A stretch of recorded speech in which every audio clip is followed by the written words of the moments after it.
Welcome to another edition of the Giants Huddle podcast, brought to you by Citizens, the official bank of the Giants. Today's guest in the Giants Huddle podcast, we welcome in Michael Silver, who is one of the great football writers, covers the NFL for The Athletic. How many years, Mike, have you covered the NFL now? Wow. I think 100. Let's see.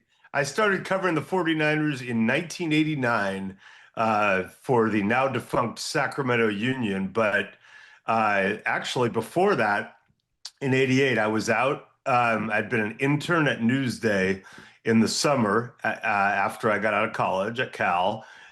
Stuck around in the fall doing preps for Newsday, which was awesome. And I picked up a stringing assignment for the San Francisco Chronicle. So I actually went to that epic game in 88 at the Meadowlands when Montana and Young were still being juggled around by Walsh in what would be his last year. Steve Young played the first half.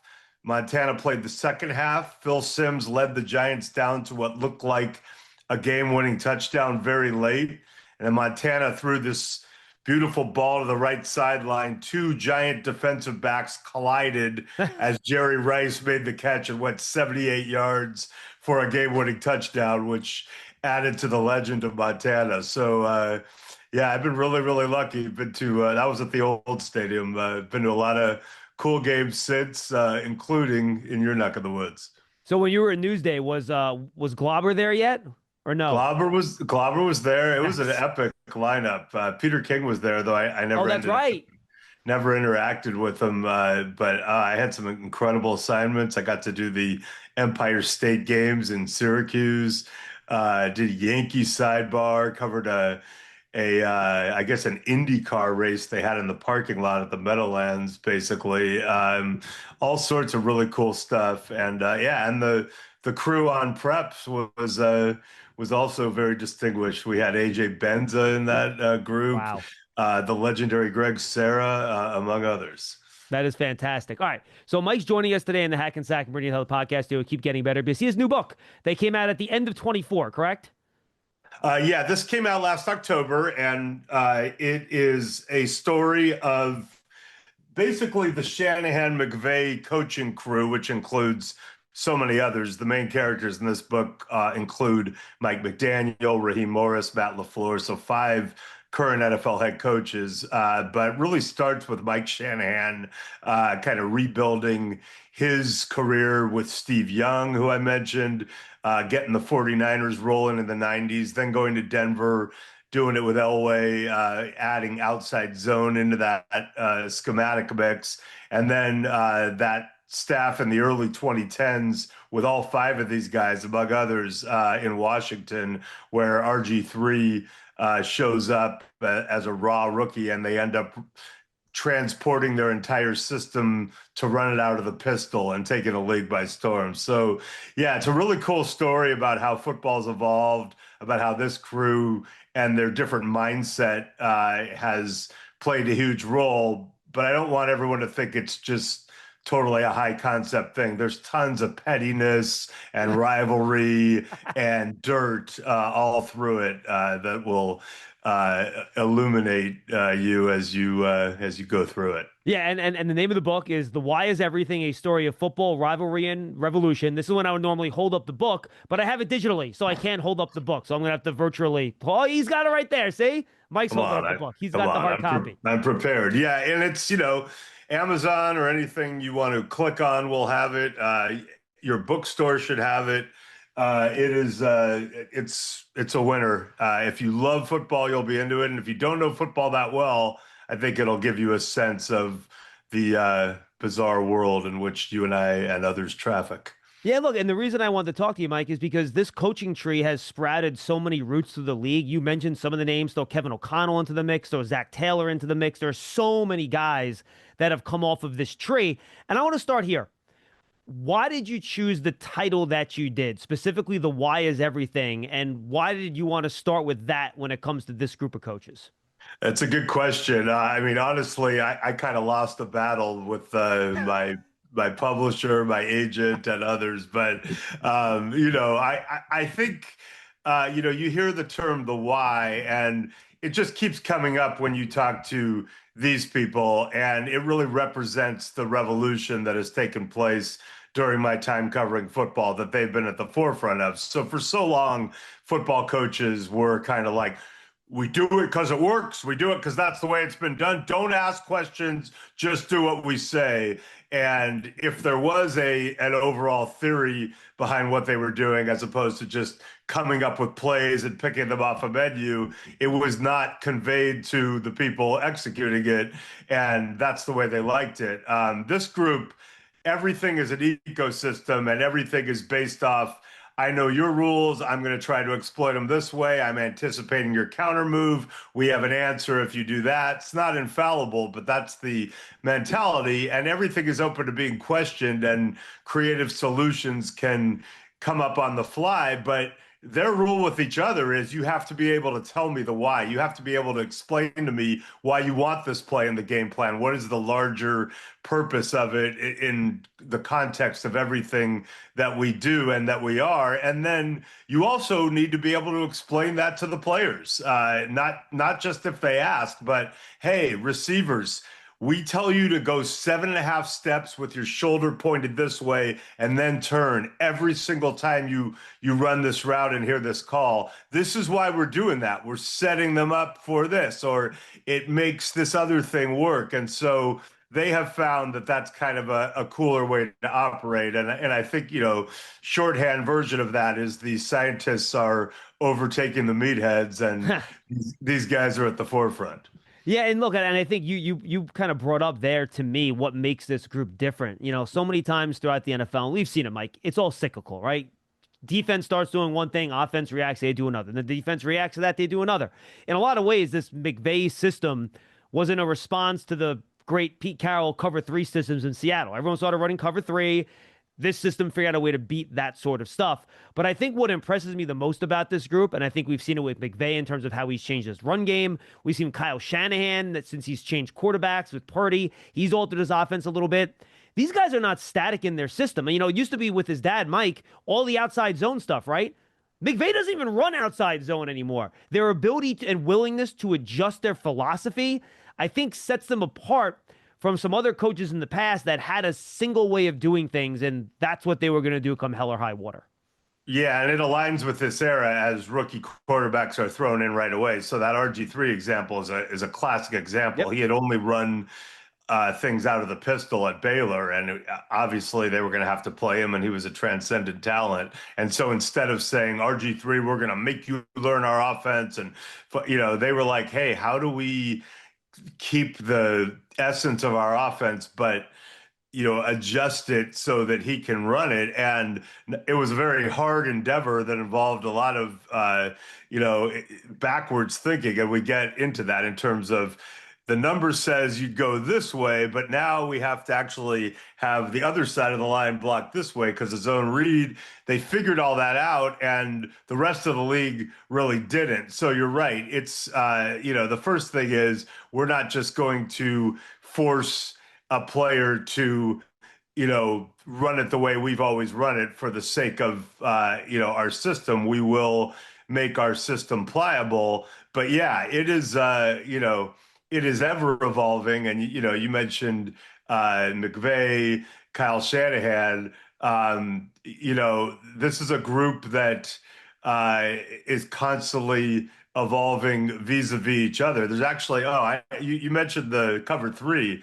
There's a great sequence in this book where Kyle Shanahan goes to Atlanta after washing out in both Washington and Cleveland. Didn't wash out, but forced his way out after a dysfunctional year with Johnny Manziel and all that, and gets to Atlanta with Dan Quinn. And so he's practicing against that Dan Quinn, Pete Carroll, Seattle 3 defense, every day.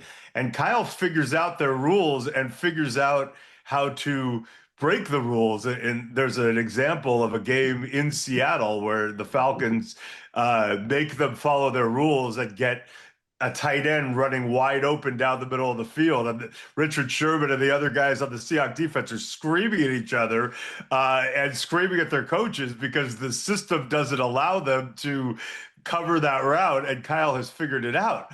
So then when Kyle gets the 49er job, he ends up hiring Robert Saleh. He's comfortable with that Seattle 3 scheme, another guy who comes from that, and he wants to run that scheme. And there's a quote in the book where another coach says, the 49ers keep getting burned in those early Saleh years, and Kyle doesn't even understand that they're just copying his stuff. He's broken the system. Everybody else has now figured it out because of Kyle, and now it's coming back to bite him, and he hasn't even made the connection yet that he's burning himself. So, yeah, totally cyclical. They were going to adapt it to Trey Lance.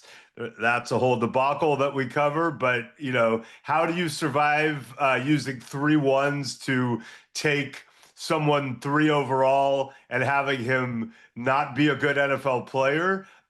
Usually you don't. Everyone's fired. The organization's set back. Unless with the 262nd and last pick the next year, you end up taking a guy, Brock Purdy, who can be your franchise quarterback. It's amazing, Mike, and I always like to make this point: how much in the NFL people like to dismiss luck and how much luck has to do with everything. People are like, "Oh, the Niners were such geniuses for finding Brock Purdy," and I'm like, guys, you realize they had a seventh round pick before Purdy? If they thought he was going to be that good, something tells me they would have used the first seventh round pick on him and not waited until the last one. Right. And one of the delicious surprises of this book, and I have it all documented, is, I go way back with Mike Shanahan, and I was spending a lot of time with him in that 2022 offseason. And of course, I was asking him a lot about Trey Lance and Jimmy Garoppolo because he still watches, all the practice tape and everything. And he kept mentioning Brock Purdy because Mike had seen now OTA tapes and minicamp tapes and this undrafted or this, last pick of the draft. This guy was popping out to Mike Shanahan, and he kept speaking of Brock Purdy. And so, I kind of had my eye on Purdy because of that in training camp. And then there's a scene in the book where they're getting ready to play the Bears in the season opener. It's Trey Lance's first game as the actual starter in his second year. And Mike Shanahan has me go to his room in the JW Marriott in downtown Chicago. And we're talking about the game the next day. And I'm asking him about Trey Lance. And again, he brings up Purdy and he says, when you have a guy like that in your building, you don't let him out. And I'm like, wait, we're talking about Brock Purdy, right? Like, kind of, I get chills thinking about it now. So you're right. As brilliant as Kyle is, and you really see a portrait of that in this book. I think Mike was a little earlier on Purdy than Kyle was, because if Kyle had understood it to that level, you're right. He doesn't go 262. They don't play around. They get him a lot higher. And of course, they just paid him like a guy who you would have taken third overall. The Giants Huddle podcast is brought to you by Citizens, the official bank of the Giants. From game day celebrations to your everyday financial needs, Big Blue fans can get the most out of every moment with Citizens. Learn more at citizensbank.com/Giants. Huddle up, get in here. If you're lined up here, you gotta go over the middle with it to score. Right. How do we make that happen? I don't know, but Citizens does.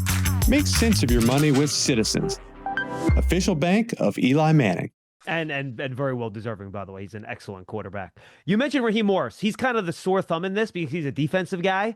How does he fit into this whole offensive guru group, and how does that work? Well, Raheem Morris is the one whose quote provided the chapter title to one of my favorite chapters, which is enemy friends, which is the way he describes Sean McVay and Kyle Shanahan. He's very close friends with both.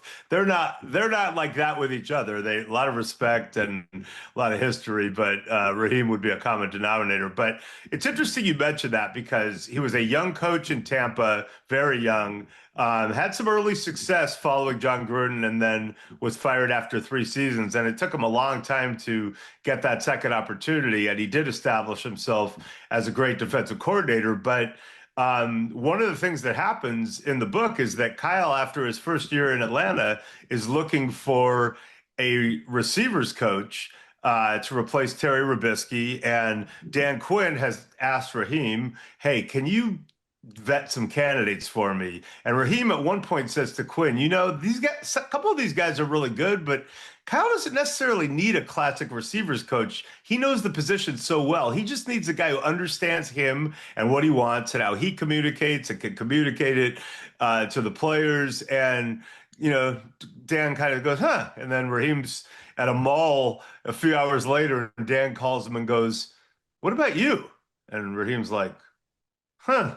And eventually Kyle decides to receivers coach and switches him over to offense. And so Raheem ends up getting a much fuller understanding of the other side of the ball. And it was illuminating to all these guys because Matt LaFleur told me, now I always want a defensive guy with my offensive coaches and vice versa, at least as a consultant. And we saw that with Robert Saleh last season after he got fired by the Jets. But, they like the, reverse perspective. And, it obviously makes people a well-rounded coach. Mike Shanahan advised Kyle when he was a quality control coach in Tampa, starting out on that Gruden staff, which is how he and Raheem Morris bonded so much. But he advised Kyle, he goes, hey, when you're done with your work, sit in on the defensive meetings. It's Monty Kiffin, it's Joe Barry, it's Raheem Morris, it's Mike Tomlin. It's an incredible staff, and you're going to learn so much. And that really helped give Kyle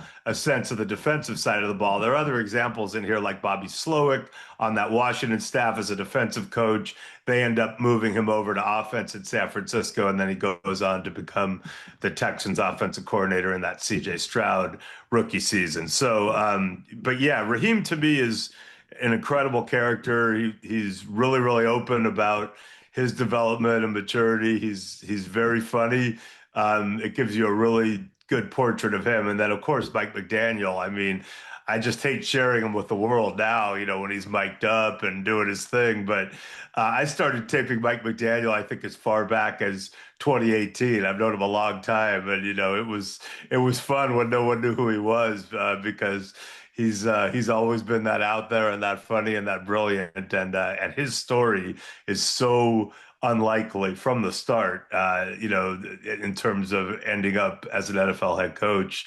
And it really kind of fits in with the whole rivalry aspect. And how badly did Kyle Shanahan want to keep Mike McDaniel in San Francisco and not let him leave? Well, there's even a story of Mike McDaniel getting ready for his first and only head coaching interview. I guess he ended up having another one with the Dolphins, but as league rules mandated during the 2021 playoffs by Zoom.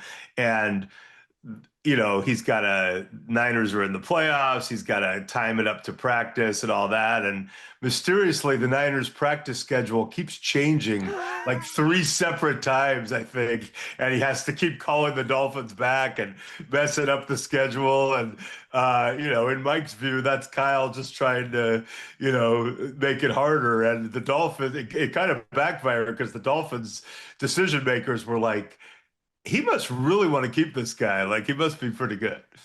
2 more on the book, and this goes back to the point you kind of just made. These guys are all friends, but they're rivals too, right? They all came under that Jay Gruden staff that you mentioned in Washington. No, the Mike Shanahan stuff. Yeah, right, exactly. Yeah. And then a lot of them were with Jay Gruden took over for Mike, right? Eventually, McVay was the one who stayed with Jay Gruden. Yeah, yeah, got it. Yeah. And they compete with each other. So they love each other, but at the same time, they want to beat each other and they want to one-up each other with scheme and X's and O's. How does that rivalry kind of take place and open up? Because I'm sure in some ways they compare notes, but they also don't want to give each other too much because they want to look like the better coach, right? I mean, Shanahan and McVay are in the same division, got hired at the same time, so there's no semblance of cooperation. I think they're pretty open about the rivalry. They know each one knows the other one's good. They're very different. McVay is much more tethered to the leadership and the communication with the players and the vibe, and scheme is almost secondary, whereas with Kyle, it's very, very scheme oriented, and he's gotten a lot better in terms of the relating to players and the communication. But each one thinks his way is paramount. And Mike McDaniel says in the book, each one almost has to believe that existentially because to believe otherwise would go against everything they are. But great juxtaposition there. LaFleur and Kyle, who were very close, got very crossed up during the time when it looked like Aaron Rodgers was going to leave the Packers, in 2021 in that offseason. Kyle made a call. LaFleur kind of thought that his friend was taking advantage of a situation and possibly inside information because of their friendship and trying to, deprive him of his MVP. And it got pretty bad. It's all detailed in here. It's better now. McDaniel really respects Kyle and owes him a lot and knows it, but also felt like he was under Kyle's thumb in an unhealthy way for a long time. So there's a little bit of spice there. And then, there are other various intersections and, you add in the Kevin O'Connells and D'Amico Ryans and Robert Saleh, Brandon Staley. There's a lot going on in this ecosystem at all times, but yeah, certainly a ton of respect. And they all love Mike Shanahan. They all love Mike Shanahan, and they all love Raheem. Everyone else, it's kind of, fair game. All right, final question, and you kind of brought this up in your last answer. The success rate for coaches off of this tree has been very, very high, especially for the guys on the offensive side. And maybe it shouldn't surprise me, but Mike, you made the point. X's and O's is a big part of this, but as you well know, covering this league as long as you have, the personality and connecting to your team and that sort of stuff, being a head coach, is maybe more important. You can be the greatest tactician. If you can't connect with your players and get them to believe in what you're doing, it's not going to matter.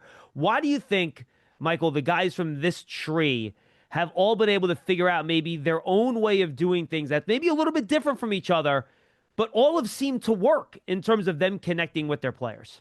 Yeah, and Hackett's from this group, so it's not an infallible sample size. But yeah, you're right. It's been pretty good. And Walsh this started with Walsh, who kind of begat Mike Shanahan indirectly, and Andy Reid and Mike Holmgren and so many others. But Bill Walsh loved his tree, and it was a big deal. Whereas the Belichick Parcells side has been more like, hands off my coaches. They all suck. Don't touch them. And I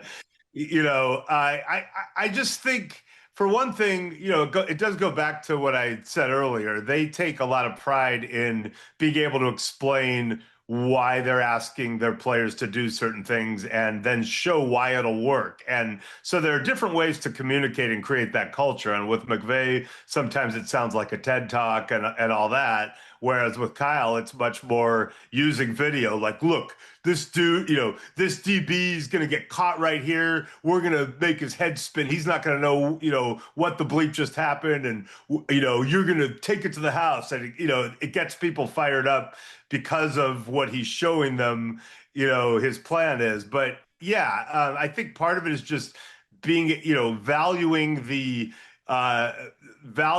need to explain to players why what we're asking is important and why it's going to work if you do it the way we asked you to. That goes a long way. And then, of course, we juxtapose everything with the, Parcells and now Belichick tree. And there have been instances of high-profile failures, from the Belichick side in recent years that we can all point to spectacularly, right? We wouldn't know anything about that over here, Michael. Yeah, right. And Daboll to me is really interesting because he's from that tree and he definitely has plenty of those tendencies. But I do think he has tried really hard not to be a Bill clone, and the people from there who've succeeded, and I would count Bill O'Brien as someone who succeeded. If you look back and what he did in Houston with lesser quarterbacks than Deshaun Watson most of the time. But the ones who've succeeded have seemed to recognize, like, yeah, Bill did a lot of great things, but trying to be him isn't the formula. And, I always, I laugh at and Schiano's kind of adjacent, but what Josh McDaniels did the first time in Denver, Matt Patricia, Joe Judge, as you know, it's almost like they coached as though, hey, if I just act like a jerk like Bill did, I'll win. And Bill didn't win because he acted like a jerk. He won because he's one of the greatest coaches of all time, and he had Tom Brady. Not necessarily in that order. So if you can coach like Bill and get a Tom Brady, act however you want, it's going to be fine. But merely acting like him is not going to unlock anything. And it doesn't really, endear you to your players early on. And that can hurt you if it's not happening. And let's be honest, it didn't go great for Bill post Brady when he didn't have success and the infrastructure to get away with that. And of course, that's back when Bill preached so many things that on paper he may be, violating the spirit of. I don't get into all that, but it is, a lot of people have remarked about how Bill's culture now is at odds with what he preached for so long. But I do think Dave's has a chance. I mean, that first year was really striking. I don't know how they did that. I don't think we know either, Mike, to be honest with you. I'm not sure they knew from talking to them. I mean, they knew it could go okay, but like they were way ahead of schedule, as you know, and then the rest. But I'm excited to see what Brian might be able to pull off this year. It's going to be really tough. It's a brutal division, and you've either got a veteran quarterback trying to recapture his former glories, or you throw in a rookie under duress. But it's going to be really interesting. And I will say this about Daboll. And so in this book, we talk about the specific often offensive side of the ball, schematic brilliance of this group, and I'll stand by that. But there have been some other, great coaching things that happen that we don't get into in this book, from Sean Payton to Andy Reid and so many others. But I cite Daboll a lot in that, everyone's always told me you can't coach accuracy. You either have it or you don't. And, I saw that with Trey Lance very vividly. And yet we have an example, the only one that I've ever heard of and know of a guy who was a 55% passer, Josh Allen, who got coached up to the 70s. And it's, I still marvel at it. And so because Brian Daboll as coordinator in Buffalo was part of that, and probably a big part of that, it got a lot of people's attention. And I would still say, it's hard to write him off as a strategist, in the wake of that. And so, look, Anthony Richardson, I think, is 44.9%, something ghastly. I think even before I saw his shoulder thing, I thought Daniel Jones would beat him out almost certainly, because he just hasn't been able to find accuracy. And Trey Lance just has not been able to find accuracy, and, may never start another game in the NFL. But if you're looking for a path forward ever, figure out what Brian Daboll did in Buffalo with Josh Allen, because it was unbelievable. If you want to know how to manage 2 minutes of crunch time football, I'm your man. But if you're wondering about a long-term financial plan, you should talk to Citizens. Hey, I can also talk lawn care. I'd like to learn about a mowing routine. Yes, I knew I could help. Make sense of your money with Citizens. All right, by the way, the book again, The Why Is Everything, A Story of Football, Rivalry, and Revolution. Michael will hold it up. There we go. All right, so you mentioned it's a really tough division, Michael, for the Giants this year. Look, their defense has a lot of players on it. We don't know about the quarterback. What has to happen here, do you think, for the Giants to make some noise in this division? And what do you think this division is going to look like when we get to the end of the year here, besides the fact that the Eagles are probably once again going to be on top of it? Yeah, I mean, the Eagles look like a monster. They did lose some guys, but, I have a feeling the Eagles will at least be one of the better teams in the league during the regular season. That seems like a fair bet. Dallas is interesting. They've got some energy with Brian Schottenheimer. I'm going to be writing about him for The Athletic coming up very soon, and spend some time with him out in Frisco, I guess, Frisco, yeah, Texas. Frisco. You got it.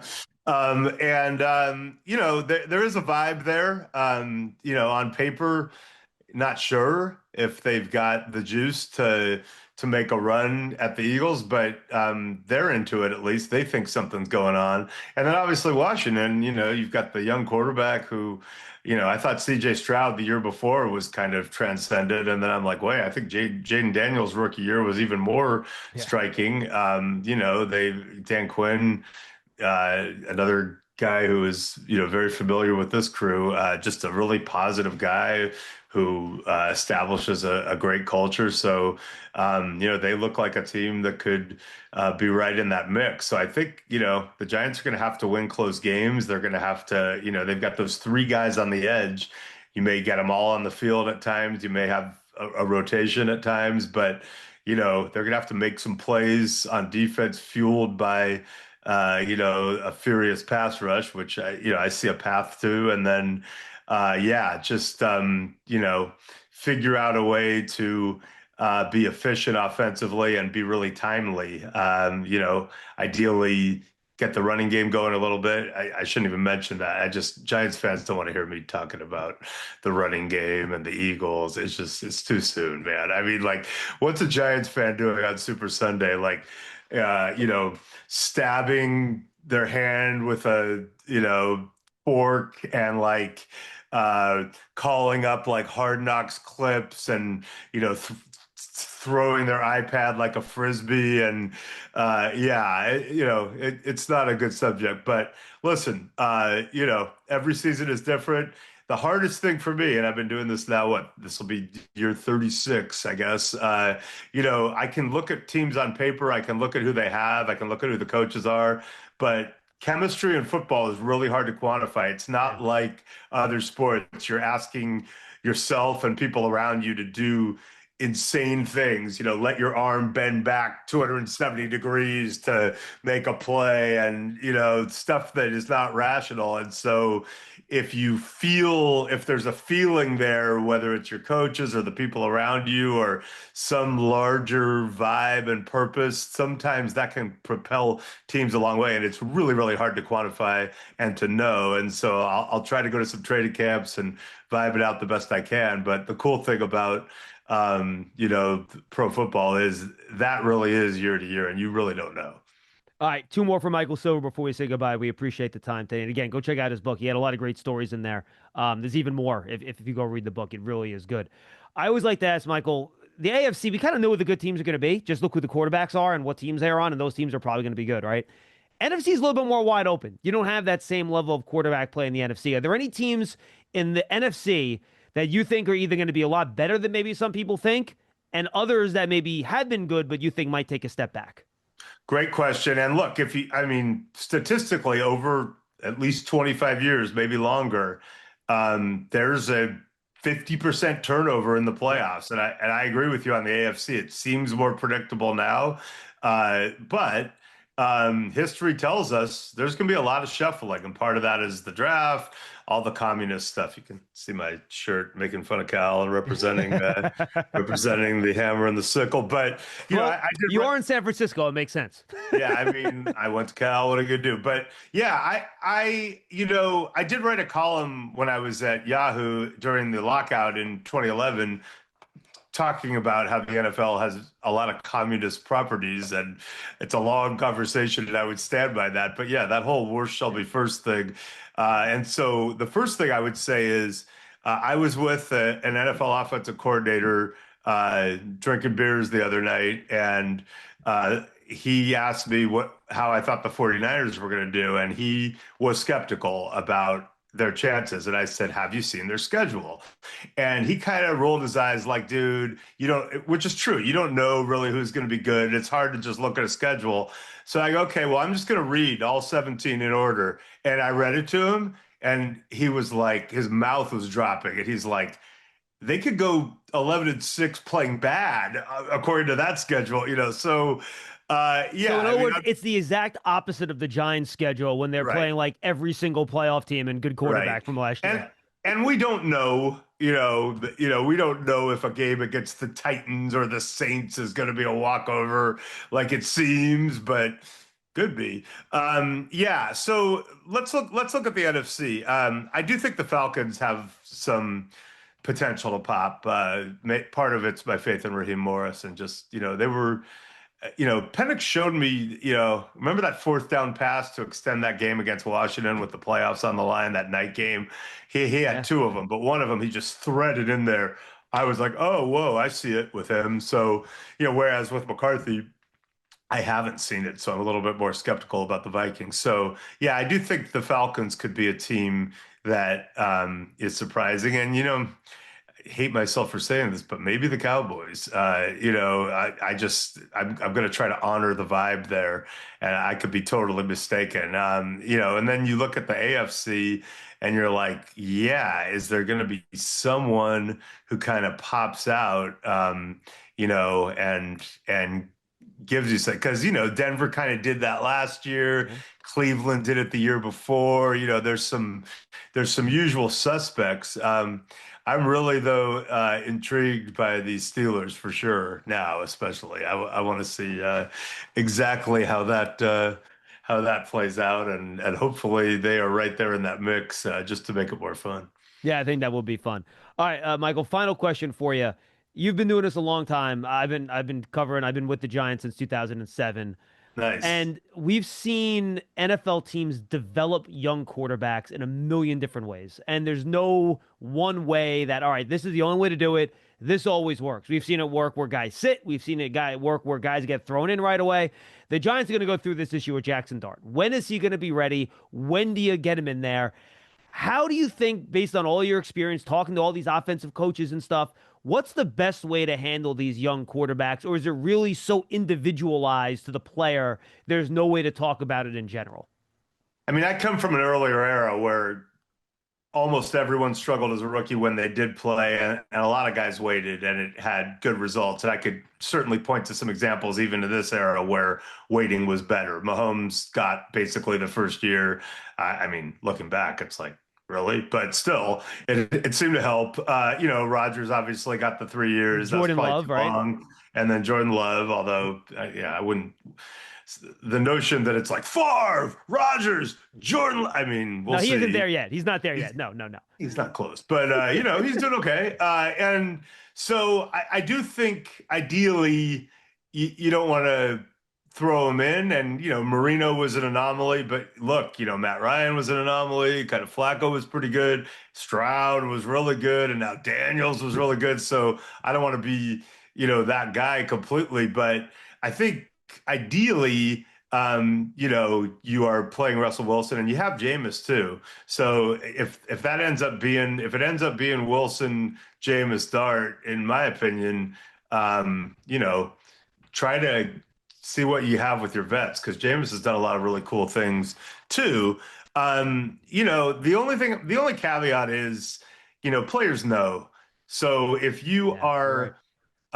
if you're in a situation where just one guy in practice, it just looks way, way different over time, and you're losing, I think it's hard to tell the players, hey, we're going to stick with, the vet and at all costs.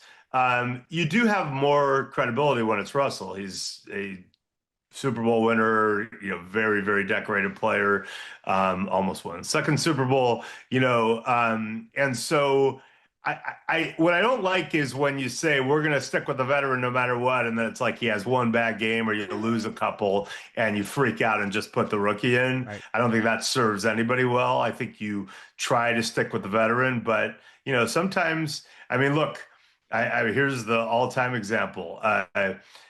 Anthony Lynn, who I thought did a really good job as the Chargers head coach, had Tyrod Taylor, who is as, respected as a guy for his preparation and intelligence and the way he does things. Yeah, we had him here. He was great. We loved him. Yeah, He's awesome. everyone loves him, and he's either the best backup in the league or, a lower level starter, but he's like, Tyrod Taylor's a legit guy, and they drafted Justin Herbert, and Anthony Lynn was like, I'm gonna let Justin develop, and I'm gonna have Tyrod Taylor be the starter no matter what. So they're getting ready to play a game, and he's got Tyrod has a rib injury, and the Charger team doctor tries to give him a painkilling injection and punctures his lung. I think something bad happens, Yep. really bad. And thankfully, Tyrod Taylor is rushed to the hospital, but doesn't have any long-term damage. That's the most important thing. But meanwhile, Justin Herbert, with 90 seconds of notice, literally is told, you're starting today against the Chiefs, by the way.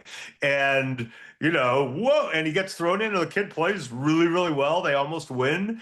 And the next week he plays well, and Anthony Lynn keeps going, okay, yeah, but Tyrod's my starter. And not only is he trying to stick to his plan and what he thinks is right, I mean, it's not a great look if the team doctor shoots a guy, punctures his lung with a painkilling injection, and then he loses his job for good. I mean, I'm like, please don't let this guy lose his job. But, after enough games of this with Justin Herbert, Anthony's finally like, okay, I'm starting Justin, and it is what it is. So that would be, if Jackson Dart looks as good right away as Justin Herbert, then it's a different conversation. By the way, as good as Russell Wilson as a rookie.